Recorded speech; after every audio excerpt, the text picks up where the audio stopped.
Assalamualaikum warahmatullahi wabarakatuh. Saya Arif Bodono dari Manajemen 3 Fakultas Ekonomika dan Bisnis akan menjelaskan tentang materi teori organisasi klasik. Teori organisasi klasik atau classical theory biasanya disebut teori tradisional, berisi konsep-konsep organisasi dalam kerangka waktu 1900 sampai 1930. Dalam teori ini, organisasi secara umum digambarkan oleh para teoritis sebagai tersentrasi tugas-tugasnya, serta memberikan petunjuk mekanik struktural yang tidak mengandung kreativitas. Teori klasik mendefinisikan organisasi sebagai struktur hubungan, kekuasaan-kekuasaan, tujuan-tujuan, komunikasi, dan faktor-faktor lain yang terjadi bila orang lain bekerja sama. Secara perkembangan teori organisasi yang ada sekarang ini merupakan hasil dari sebuah evolusi.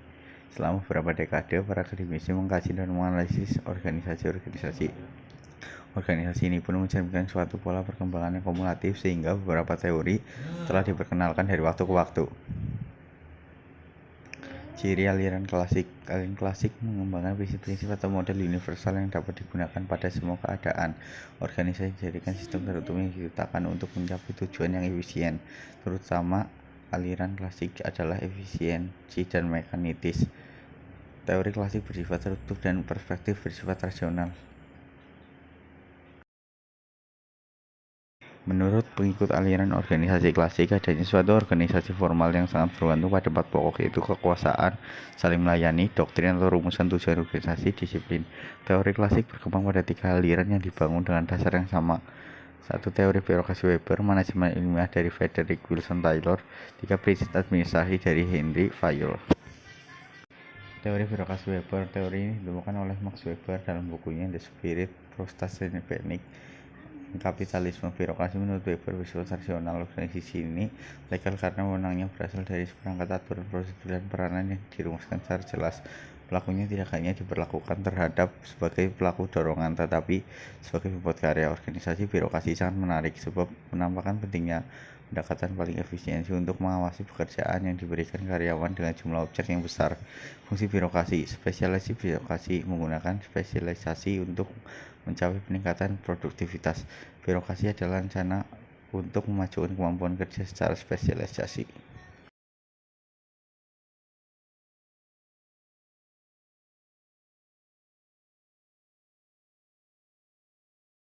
Prinsip manajemen ilmiah menurut Frederick Wilson Taylor. 1. Pengertian metode atau sistem menerapkan metode ilmu pengetahuan di setiap unsur kegiatan.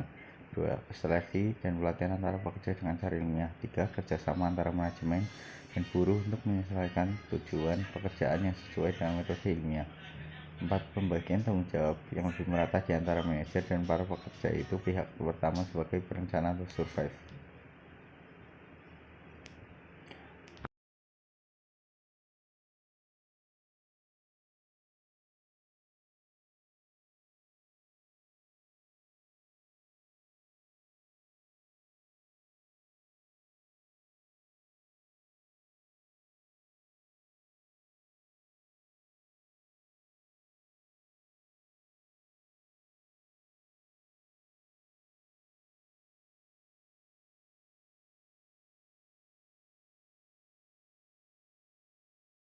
Kesimpulan, teori organisasi klasik disebut juga teori tradisional yang berisi konsep-konsep tentang organisasi mulai tahun 1800-an abad. Dalam teori ini, organisasi secara umum digambarkan oleh para teori klasik sebagai sangat tersentralisasi dan tugas-tugasnya terspesialisasi, serta memberikan petunjuk yang mekanistik, struktural, yang kaku dan tidak mengandung kreativitas. Teori-teori yang direkomendasikan oleh masing-masing teoritis maupun teoritis pun berbeda-beda, tetapi mereka memiliki kesamaan pandangan yang luas dalam bahasa yang sangat tepat dan umum, sehingga para internet saling melengkapi dengan prosedur dan peraturan yang terinci. Sekian dari saya, terima kasih. Wassalamualaikum warahmatullahi wabarakatuh.